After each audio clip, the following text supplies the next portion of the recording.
Welcome back to episode 16 of our Tranmere Rovers Road to Glory career mode. We are 19 days into the January transfer window, and we know in the last episode we loaned out Adamson and Taylor, and that means we have to bring in a striker now. We have moved out a couple of strikers to allow us to hopefully bring in a striker. The problem is we don't have too many options given to us by the scouts, and that is a big issue right now. I've got an in-house solution, if you want to call it that. One of the attributes that we're looking for in a striker is pace. We need a striker who is quick. Now, because our scouts haven't given us much options in that department, we could actually go for Omari Patrick, who has got the attributes of being a really good striker for us. Look at this, by the way. I've just realized he's 6'1". In terms of pace, he's rapid, so that solves our problem. He's got 61 finishing there, which it's not the best, but it will do a job for us. He's 29 years of age. Converting him to a striker and maybe bringing in a player from out wide or who can play out wide, that might just be the best solution moving forward. I'm not quite sure yet. I'm hoping in the next few days or so, our scouts will end up bringing one or two more strikers for us that we could consider. So these are the options provided to us by our scouting department for a possible striker. You've got Will Swan, who is 25, 5'9". He's on the cheaper end of things. In terms of the pace, though, we need someone who is slightly quicker, but he can certainly do a job for us. That's one to consider. We have got Aaron Presley, who is not the profile we're looking for. He's 6'4". He's a little bit quick, but he's similar to Cameron and Davison, who we already have on the team. We've got Tovide, who would have been perfect for us, by the way. However, he's too important for Colchester, and they're not looking to do a deal in this transfer window. You've got Jacob Wakeling, who also does the sort of profile that we're looking for. The issue with this one is he's got less than 5 months left in his contract, and he's transfer listed. Now, because he's got less than 6 months on his contract, we can only approach to sign on a pre-contract agreement, which is ridiculous, really. The game should give you an option to be able to sign these sorts of players for them to join you in the same window. It just means you'll have to pay a lot less for them, but we should certainly be having that option. But it is what it is. We've got the likes of Richard Kone, and we've also got Sonny Cox, who are still being scouted at the moment. This is what I mean. Going for converting Omari Patrick to a striker from now to the end of the season might just be the best option for us, and we can go on to maybe sign a player like Josh Mulligan. Look at this player, by the way. One of the most complete players at this level, 64 rated. We already have a good relationship with Dundee. We had Robertson on loan from them last season, so we already have a good relationship with them. But physically, he's really good. I think his best position might just be out wide on the left or right hand side. A right winger, left winger, it would just be perfect. He's got 61 finishing as well, but he's one of those players that can play as a right back, left back, centre mid, centre attacking mid, you name it. You could even, at a push, he could even play as a striker there for us, which is incredible. But that is one to watch out for. But we will wait for the final scout reports of the other two strikers being scouted at the moment before we make a final decision. We are 5 points behind Charlton, who are top of the league. We're 3 points behind Stoke City, who are second in the league. You've got Bristol Rovers, Blackpool, Wigan Athletic, we've got Stockport, and we have got Charlton Athletic in this episode. I'm looking forward to those games. Honestly, as much as I don't like saying this, because teams around the bottom of the table, sometimes they're the most difficult teams to come up against. But our next 7-8 games, we've got tough fixtures coming up in our next 7-8 games. So these are the games that we want to win. 20th place Bristol Rovers, you want to win this game. You want to put the pressure on the two teams above us right now. Charlton Athletic and Stoke City, who are in second. Starting 11, Hawk starts from the left-hand side for us. He's not playing too many games this season, but he's got some quality. Out wide, come on. I'm trying to close them down, but at the same time, I don't want to give them too many space or too much spaces to get in behind our defense. They're set up as one of those teams that would try and play that pass in behind the defense if they see an opportunity to do so. They do go on to get an early shot on target there, 7 minutes into the game. And our goalkeeper have already been tested. We've got to just make sure we don't give away too many opportunities for them to have shots on target like that. That one, though, you would say it was an easy save for the goalkeeper. But over the top here to Webster, pulls it back to Finley. Oh, that's not far away. End-to-end stuff here. First 12 minutes. The space is out wide again to O'Connor, who's done some good work going forward in this game for us. The right back, we know he's much better defensively. He's not that much of an attacking fullback. Oh, no! Omari Patrick. What a chance, son. I have actually enjoyed the little burst of pace from Omari Patrick and playing up front for us. Just that little burst of pace to get him behind his defense. Drops a little bit deep though to get on this one. Cuts inside, left foot. Oh, Omari Patrick, and that is why we want to give him the opportunity. Let's see what he can do for us up front. And I tell you what, he's been an absolute handful for this Bristol Rovers side today. What a goal, though. It was all on his own there. What a goal. You feel proud is the word that I'm looking for. You know, when you think about tactical solutions, it's not always bringing in a striker, although we might still do that. Oh, that was unlucky. Yeah, although we might still do that, we might still go on to bring in a striker. Sometimes it's best to look at the players that you have to find an in-house solution, as I called it, just to see whether there's any player capable of doing a job for you in a different position. And it certainly looks like Omari Patrick might do that. I think we're now officially in the second half of the season, because if I remember correctly, we've already faced Blackpool this season. I was talking about the Oystons, how not too long ago Blackpool were in the Premier League, and how the owners didn't quite do them right a few years after that. And that game did end up 1-1 draw. But Blackpool, they've lost 3 out of the last 5 games. They've won 2 of those in that time. They're 14th in the league. However, we are unbeaten ourselves in the last 11 games after those 3 run of defeats that we had. Stoke City, I can remember we lost to. We've got to not lose a game in our last 11, which is good to see. 4-4-2 formation, though, from Blackpool in this game. I think it might just be the first team we're playing against this season that have got the 4-4-2 formation. Mary giving the ball away cheaply there. You don't want to do that against a team that have got 2 up fronts. That's terrible defending, man. Yes, it is the goal. Huasi, who I believe he was on loan at Salford City last season, because our scout did pop up with that name, but he was on loan. Good finish, though. Good finish from them. But we should not be giving away chances like that. Mary, terrible pass. And of course, when you play against teams playing 4-4-2, they always have 2 strikers forward. Counter-attacks, it's an absolute nightmare. Davison finds Mary. The redemption for Mary. He gave the ball away. We conceded from that. Davison starting this game up front. Omari Patrick going out wide. But that is what I like. The run from the centre midfielders. The run from the centre midfielders is absolutely crucial to play a team that has that 2 banks of 4. You need your midfielders. Oh no! Come on! What is happening here? Oh, he's hit the post. No! What is happening here right now? We just can't sort it out defensively in this game. It's just errors after errors. We've conceded 2 goals that could have been easily preventable. Oh. One of those games. It's still early days, but things are not going our way right now. Leo Cotto somehow has managed to find Saunders. Not too many bodies on the box. Oh, pull back here to Mary. Mary going for the second. It's a good save from the goalkeeper.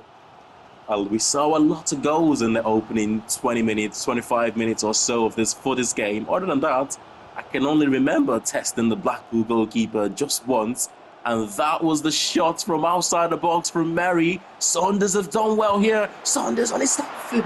Oh, that's a big save from the goalkeeper. Tell you what, given the balance of play in this game, we do not deserve to be losing this one. We absolutely do not deserve to be losing this game. But it will be a defeat for us. One final opportunity there. We couldn't make anything of it. Blackpool got 2 goals that are easily preventable. To win games, you've got to, of course, score goals. We didn't do enough to outscore them today, unfortunately. And it's our first defeat in 12 games. So we're just one day away until the transfer deadline day. We are yet to sign anyone. I mean, I don't think we're going to have enough time anyway to get the final scout report for the remaining 2 strikers that we're waiting for at the moment, the likes of Richard Kone and Sonny Cox. I do have a feeling Kone would be of similar level to Todide, or maybe even slightly better. But without the final scout report for these 2 players, I don't think we would even contemplate going for any of those. But 7 days and 5 days left, it's impossible now. We're not going to get the final scout report until, you know, the January transfer window is closed, which is disappointing because the plan going into the January transfer window was to try and bring in a striker. But of course, it's looking like we might have to go with a second option, which is converting Omari Patrick to a striker until the remainder of the season. But let's go into our next game then against Wigan Athletic. And after that game, after this game rather, we would make a decision on whether we bring in a striker or whether we convert Omari Patrick to a striker, which once again, he's starting in that position today. Come on, the Rovers. I'm not exactly sure how our last game against Wigan went on. You want to remember these results. You want to remember how they play, just because it might give you that tactical edge and facing them again. But then again, it's ultimate difficulty on the simulation mode. And one of the things with that is the AI can play differently each time you play them. It might be the same team, but tactically they could adapt each time you play them. They've got a striker called Hogan up front. We're still the best defensive side in the division, conceding only 14 goals all season. On the other hand, we're still in terms of our goal scoring output, we're still the worst attacking side in the division. Our goal scoring record is improving though, ever since we changed to the 4-3-3 attack formation. We just have to see more of those. This is probably the last chance for Omari Patrick to impress. Yes, our first game of the episode, he started up front. He scored a goal. Last game he started out wide, which he didn't quite show what he's capable of from out wide. But Patrick in possession here. Runners from both sides. Trying to slip in Charlie Webster there, but well defended. Oh, we're going to get an in-swinger to the far post. Oh my God, the goalkeeper in no man's land there. Almost gifted us a goal. On, stop the shot, stop the shot. On and off. Oh no, no. This is one of the big difference, right, between League 2 and League 1 is the finishing. They score different range, different type of goals in League 1. They're a lot more clinical, their strikers. And that is that Hogan who looks like a region scoring a cracking goal there for them. Look at this. You can't do much about that on his left foot. Still got time to be able to respond to this. 30 minutes into the game. Gibbs drives forward, looking for a little bit of support here. The space inside to Patrick. Patrick pulls the trigger. He smashed the crossbar. How is that not gone in, man? How is that not gone in? Once again, he's been one of our better performer in this opening 35 minutes, playing up front. Out wide, he almost looks out of place out wide. Doesn't do him justice, to be honest, his attributes. But Arthur has just gone too early there. We defend the score now. 10 minutes to go. Game over. Game over. 10 minutes to go. About half an hour to go there. But we've conceded the second goal. It's difficult, you know. When you're 1-0 down, you've got that feeling, you've got that hope to say if you score the next goal, you can just go on to win the game. From 1-0 down, when you go 2-0 down, it's almost game over.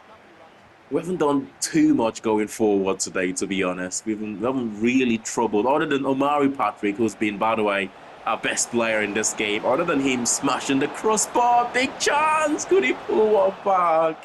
It only would have been a consolidation goal, but he should be scoring this. He's done everything right there, other than the finishing for him.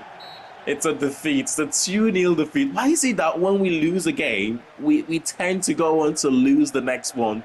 Once we're in a good run of form, it feels like we're never going to lose a game. But once you lose that game, it makes it so much difficult. 2 defeats in a row now. We've got to put it right in the next one. Okay, pretty disappointing defeat, I know, but I think what we are going to do in the transfer deadline day is convert Omari Patrick.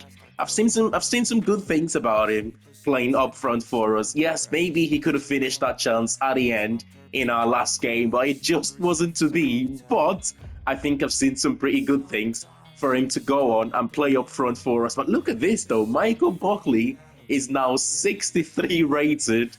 Exactly the same rated as Luke McGee, who's our starting goalkeeper right now. If we do get promoted next season, or at the start of next season, if we are in the championship, it's a big if, by the way, because it's looking like the 2 teams above us right now are beginning to extend that gap. It's looking more of that playoff places for us at the end of the season, and we know how tough it will be if it gets to the playoff. I do like that EA have brought back this, how you can see how your players are developing throughout the season. It wasn't there previously, but it looks like they have listened to our comments and they have brought that back, which is good. But what we're going to quickly do here is convert Omari Patrick to a striker moving forward. That shouldn't take too long, given some of his attributes. Just the next 4 weeks to convert him to a striker, which I think that's going to be useful for us moving forward. So since we now have a temporary solution up front, it means we need to bring in someone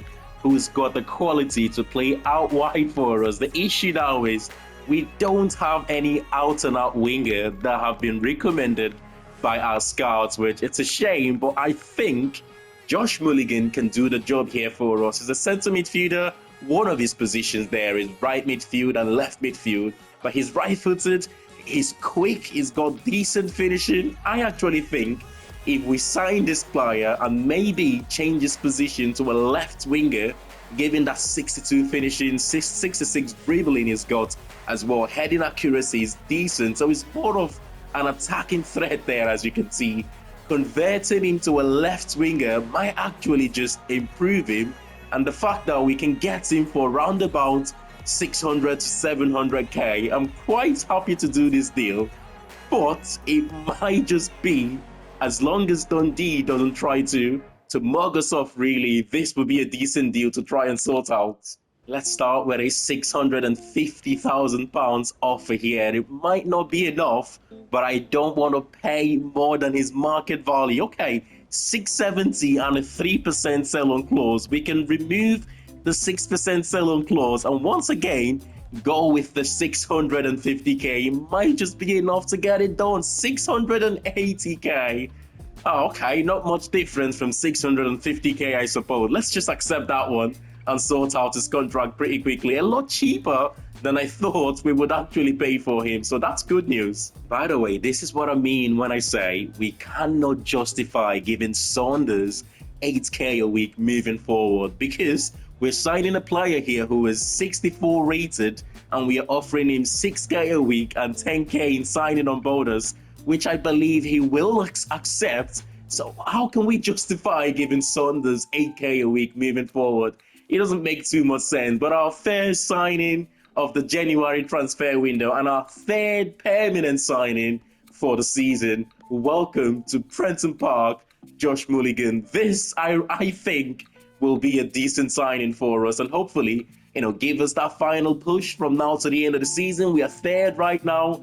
Can we retain that position or maybe push for the top 2 with the remaining games to go? But he gets the number 13 shirt. Here we go. Now, we could still bring in a centre-back. At the start of the season, we wanted to bring in a striker and a centre-back. Of course, we found other solutions, temporary solutions, in the striker position, but we have brought in Josh Mulligan. We could still bring in a centre-back rather, but like we said, it is dependent on Declan Drysdale leaving. We've still got 10 hours in the transfer deadline day to see if we can get an offer for Drysdale. If we do, we can go back for one of those centre-backs on our shortlist right now. Otherwise, we will just have to finish the season with the centre-back options that we have got available right now. Well, it looks like that is going to be it for us in the January transfer window. But look at some of the top deals, though. Nico Williams to Chelsea for £96 million. Boniface to Juventus there. Hincapié to Tottenham for £65 million. I mean, Leverkusen selling two of their best players.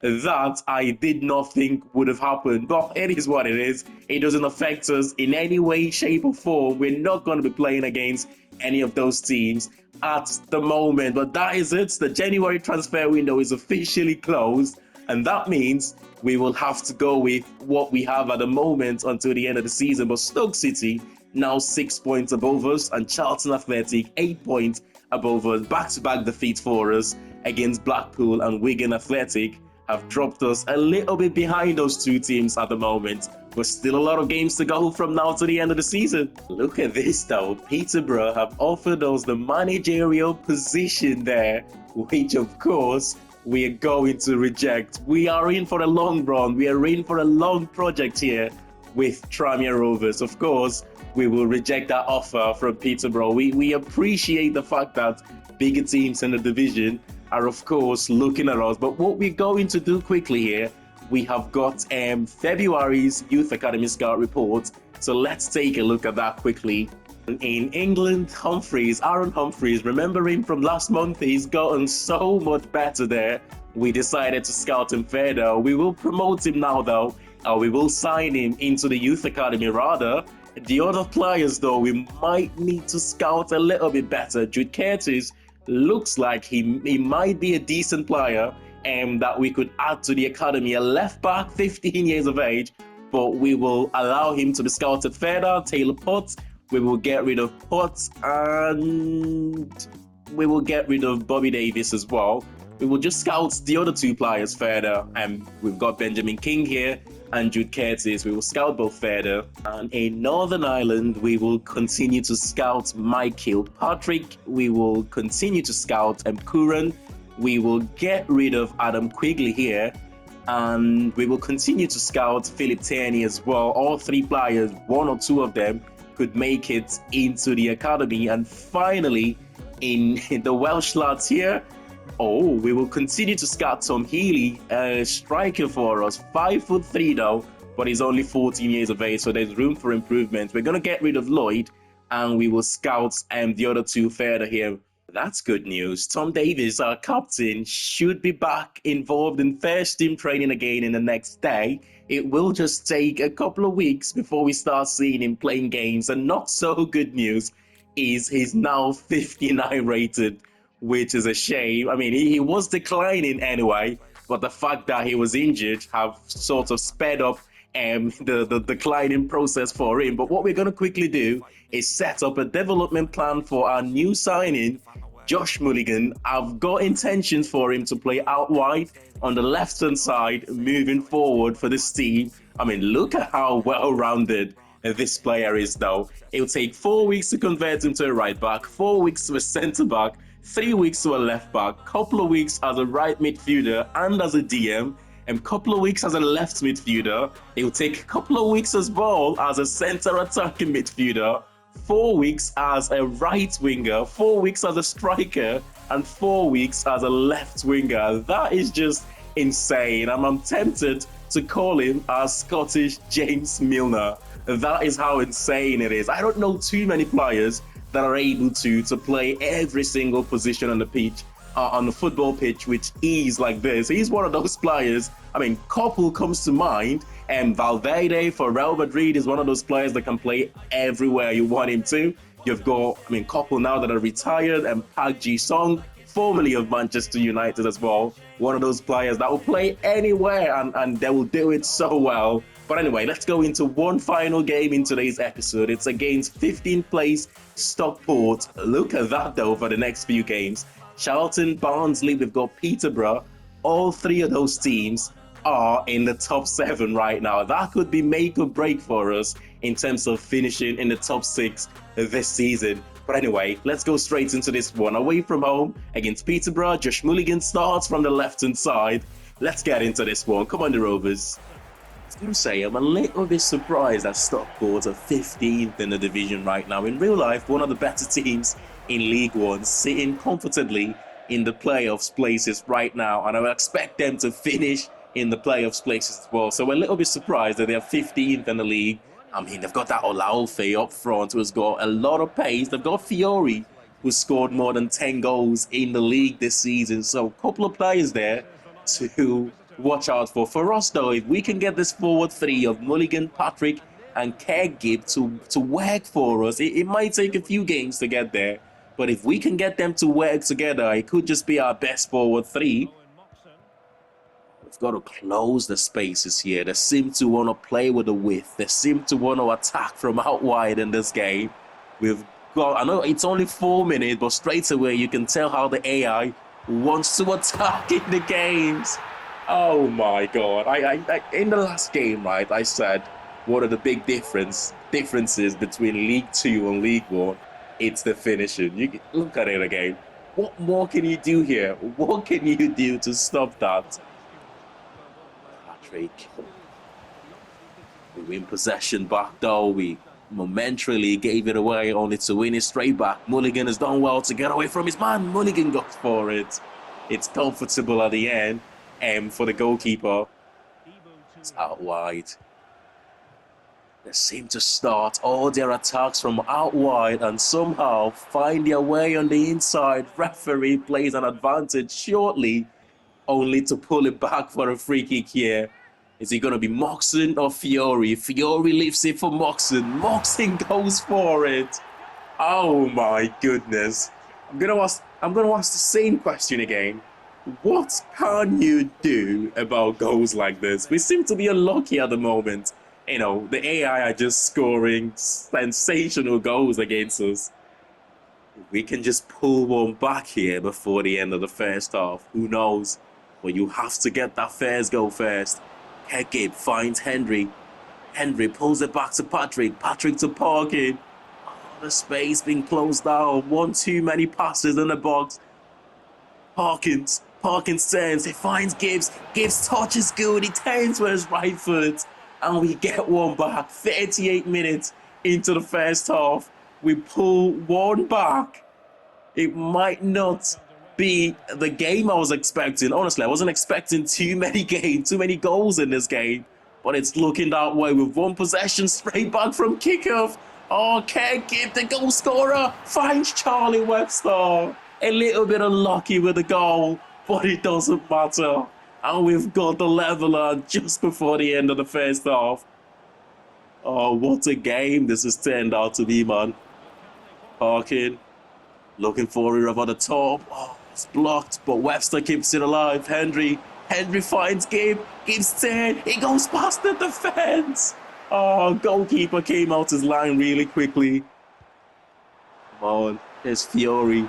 He's been the danger man all game for Stockport in this one. Olaofe, he turns his man, finds Fiore. He's gonna shoot again. Good save. But guess who is there to tap it in? Oh, come on. Defenders, you should be a little bit more alert there. It's Olaofe. I talked about Fiore and Olaofe. We talked about both players in this game, man. I didn't see the free kick coming though from Moxon. I didn't think the AI have got that quality in League 2. And of course, he goes on to make it 4 at stoppage time. Not that it matters anyway. They would have won the game. But of course, it seals it for them. What a finish though. Once again, another cracking finish from the AI. It's not much you could do with those finishes, man. Okay, you could have defended better with the rebound and the third goal they scored. Defensively, we should have done better for that one. But the other 3 goals that they scored in this game, what could we have done to prevent those goals? Like I said, right now, we're just unlucky with the AI scoring some ridiculous goals against us. Honestly, I'm not quite sure how we're still in the top 3 after losing our last 3 games in the league. But we are in there. That is the most important thing. 3 points behind Stoke City in second, and we are 9 points behind Charlton Athletic. Boy, was I wrong when I said Stoke City was going to run away with the title this season. But Wickham in fourth, you've got Barnsley in fifth, and Wrexham, who has played a game less than us, in sixth. If they win their game in hand, they will certainly go above us. The bottom three, you've got Leyton Orient, Mansfield, and Exeter. Salford United just about avoiding relegation. And Josh Kelly still leads the way for the Golden Boot race at the end of the season. Clark Harris in second there, Bajan Ho in third, the central attacking midfielder for Stoke City. Brian White, so 2 Stoke City players is in there or are in there. You have to go all the way to 20th to find Enis Cameron, who's only scored 8 goals for us this season. John Jules leads the way for assist. Fiore, 7 goals. So Fiore is in the top 15 for goals and assists this season. Antonio Fiore, fantastic goal. He scored against us, of course, against Stockport. It is what it is, though. We're struggling at the moment. 3 defeats in a row for us in the league. It doesn't get easier, though, our next few games, where we face teams in the top 7. Charlton, Barnsley, Peterborough, all in the top 7 right now. But smash a like on the video if you have enjoyed this one, and I'll see you all in the next one. Thanks for watching, and bye for now.